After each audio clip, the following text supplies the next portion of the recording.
mortos pelo governo islâmico do norte. É verdade que os judeus foram mortos durante as cruzadas, mas isso foi contra o ensinamento de Cristo e seu divino exemplo.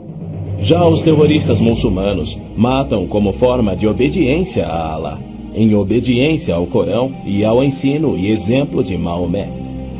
Qualquer estudioso muçulmano concordará ser o dever sagrado de todo muçulmano em todas as eras praticar guerra santa o quanto for possível para forçar o mundo inteiro à submissão ao Islã.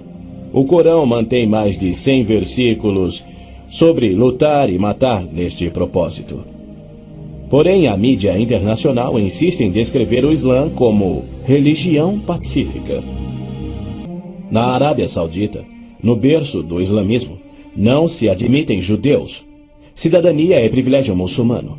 É vedada a construção de templos que não sejam islâmicos e, segundo a lei universal do islamismo, a pena de morte é oficial e é destinada ao muçulmano que se converte a qualquer outra religião. Não se pode carregar uma Bíblia nas ruas da Arábia Saudita ou realizar estudo bíblico em seu próprio lar. Mas o Islã é a religião que mais cresce no Ocidente. Na Inglaterra, congrega-se mais em mesquitas do que em templos cristãos. Da mesma forma, muitas mesquitas nos Estados Unidos têm contato com bases secretas de treinamento terrorista para que a Jihad faça da América um país islâmico. O Islã rejeita o Deus da Bíblia e nega a divindade de Cristo ou que ele morreu por nossos pecados, alegando que um discípulo sósia tomou o lugar de Cristo na cruz e que Cristo foi levado vivo ao céu e que deverá voltar a esta terra para morrer um dia. O cristianismo deve ser subjugado pela força. O Corão diz: matai os idólatras, os não muçulmanos. Onde quer que os acheis, espreitai-os. Combatei aqueles que não creem em Alá. A Bíblia diz que Deus deu a terra prometida ao seu povo escolhido, os judeus. Já o Islã diz que Alá deu estas terras aos árabes. Assim se desdobra um tremendo conflito entre o Deus de Abraão, Isaque e Jacó, que ama os judeus, e o Deus de Maomé, que odeia os judeus e pede a sua destruição.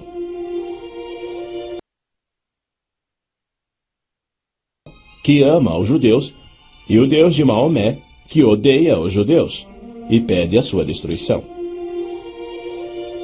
O conflito real não é entre judeus e árabes, mas entre o Deus da Bíblia, cujo nome é Javé, e o Deus do Corão, chamado Alá. 12 vezes no texto bíblico Deus refere-se a si mesmo como o Deus de Abraão, o Deus de Isaque e o Deus de Jacó. Então, Javé declarou a Moisés: diga aos israelitas, o Senhor, o Deus dos seus antepassados, o Deus de Abraão, o Deus de Isaque, o Deus de Jacó enviou-me a vocês. Esse é o meu nome para sempre, nome pelo qual serei lembrado de geração em geração. É Satanás que tem inspirado 3.000 anos de antissemitismo. Se os judeus fossem destruídos, o Messias não poderia nascer. Mesmo após a vinda de Cristo, se Satanás destruísse os judeus, Javé seria um mentiroso, incapaz de cumprir sua promessa de restaurar a terra a Israel para que dali Cristo reinasse no trono de Davi na sua segunda vinda. A integridade de Deus tem a ver com a sobrevivência de Israel.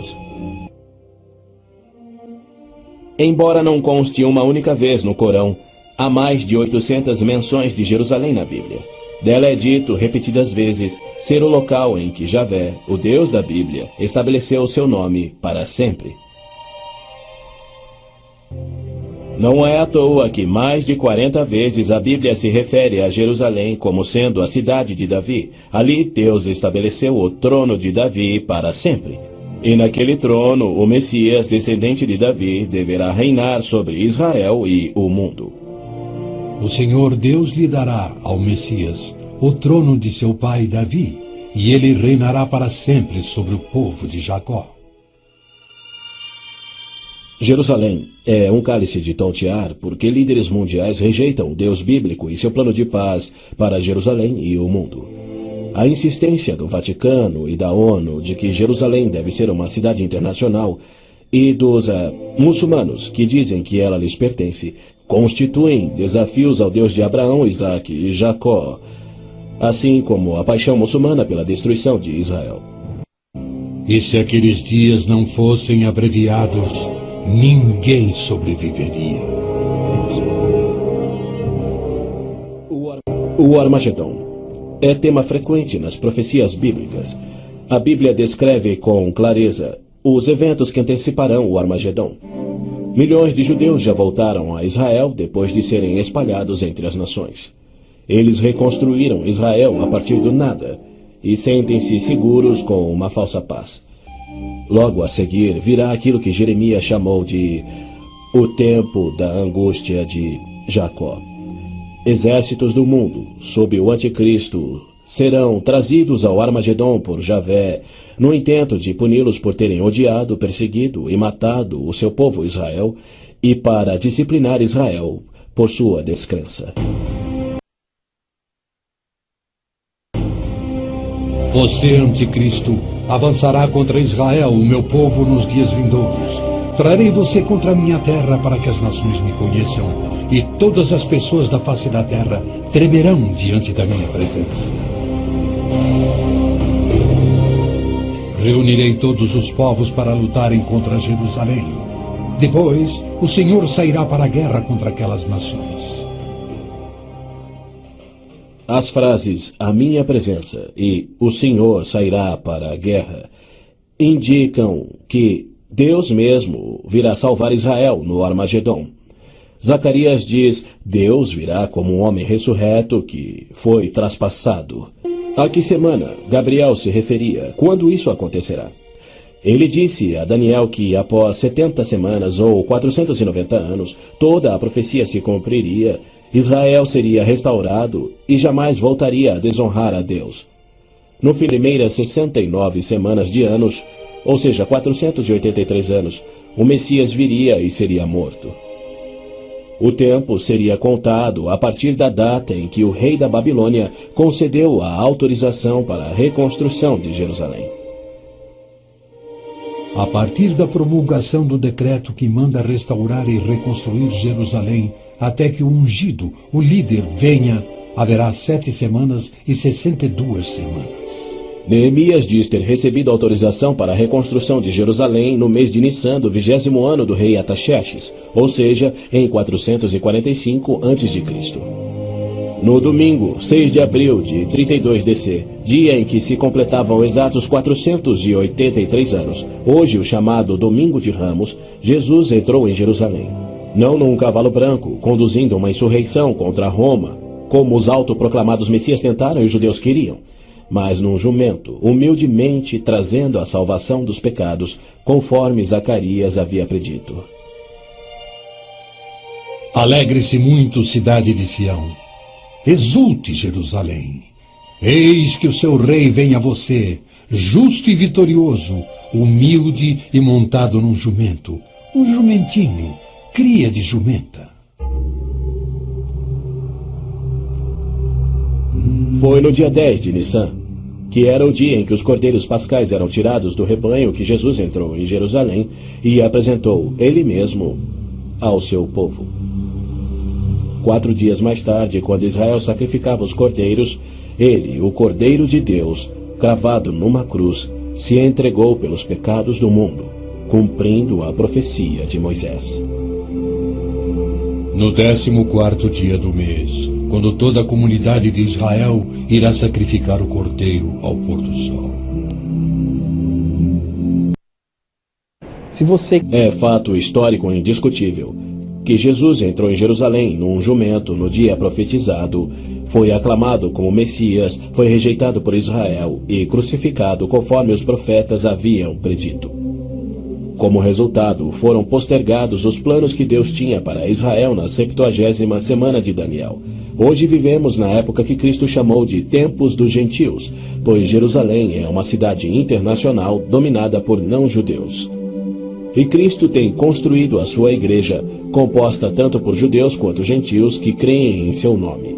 Somente quando esta igreja for arrebatada para os céus, conforme prometido por Cristo, é que terá início a 70ª semana de Daniel.